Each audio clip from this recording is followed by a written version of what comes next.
This is a character that only appeared in Prism and Ilya and Fate Grand Order. But hey, her art in Fate Grand Order is actually quite steamy. Anyways, back to the guide. Her first slot is a 6-star physical slot where plopping her true weapon, blade regalia, or a normal archgen equip is all good. She is used as a nuker most of the time, so nuke equips are pretty good on her. Her second slot is a 5-star defense slot. Huh? Most DPSs are getting defense slots now? First Uzu, then Goddess Celia, and now Bazett? Never mind that. You have the option to sustain with her too now. Run whatever you need here.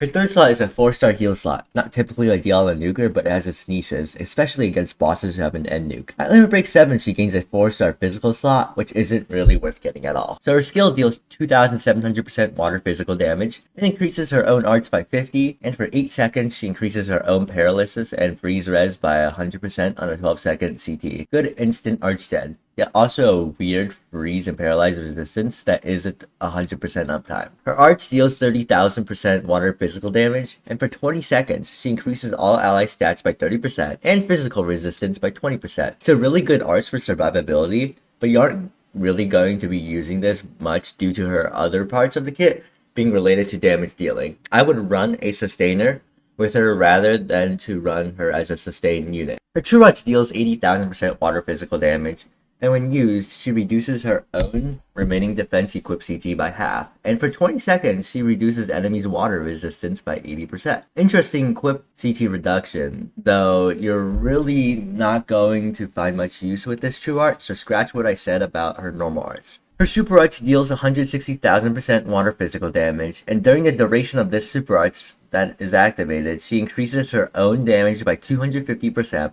and accuracy by 100%. And if used during an enemy arts, it's 500% increase and 200% accuracy increase instead. This is some massive damage up. Some bosses do become immune during their own arts, so this isn't exactly as crazy, but for some bosses, you could easily use her to cheese a boss given this damage up is insane, and you probably aren't going to miss your hit with 200% accuracy, even while blinded. Her animation is also really fast, so you can think of her as another like Saitama. This is also a unit you can just spam super art with if you really felt like it, or do a normal art and super art cycle, of course. Her first ability reduces her own seal resistance by 100%, and when her HP is 70% or higher, she ignores 100% of enemies' defense. It's a weird seal resistance down on self, but most bosses don't seal, so this isn't the greatest problem in the world. The defense ignore makes up for the lack of crit she has, and has its niches on crit res or crit negation bosses. Her second ability increases her own arts by 50 at the start of the quest. Great for nuking, but that's about it. The third ability increases her own evasion rate by 20%. Really selfish, so it doesn't really matter at all. Her true weapon, on the other hand, deals 12,000% water physical damage, and if the user is water, it reduces enemies' damage res by 20%. And if the user is above 80% HP, it reduces by 35% instead. Solid general damage res lower on an equip, so you could safely run this on Bazett. When this is equipped on her, it increases her own damage by 50% and skill CT speed by 30%.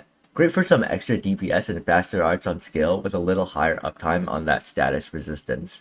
The second ability increases her own defense by 5%. It's mid. Overall, I would definitely run this true weapon. For quest recommendations, I would recommend arts up and attack up because she's a nuker, of course. As for team recommendations, I would recommend any nuke team you can make, preferably water and physical damage related. Though if you are unable to run a nuke team with her, she isn't bad as a sustainer for beginners. Run her with your normal Fate team, and some other good partners include like Hoka, Shiro, and Heart. Overall, Bazett is mainly a damage dealer with some weird support abilities. Her main usage is really niche given she is at her peak when fighting a boss when they're using their arts. So at best, I believe she'd be like a tier 1 on our list, but she's probably like a tier 2. As for gacha equips, we have the 5-star physical equip Bazett Swimsuit, which deals 5,000% water physical damage, and for 10 seconds it reduces enemies' water res by 40%. And when used for the first time, it reduces water res by 60% instead on a 60-second CT. Great for nuking, water nuking in general, so if you want a water nuke, this is a pretty good one to pick up. The next equip is the 5-star defense equip Bazett's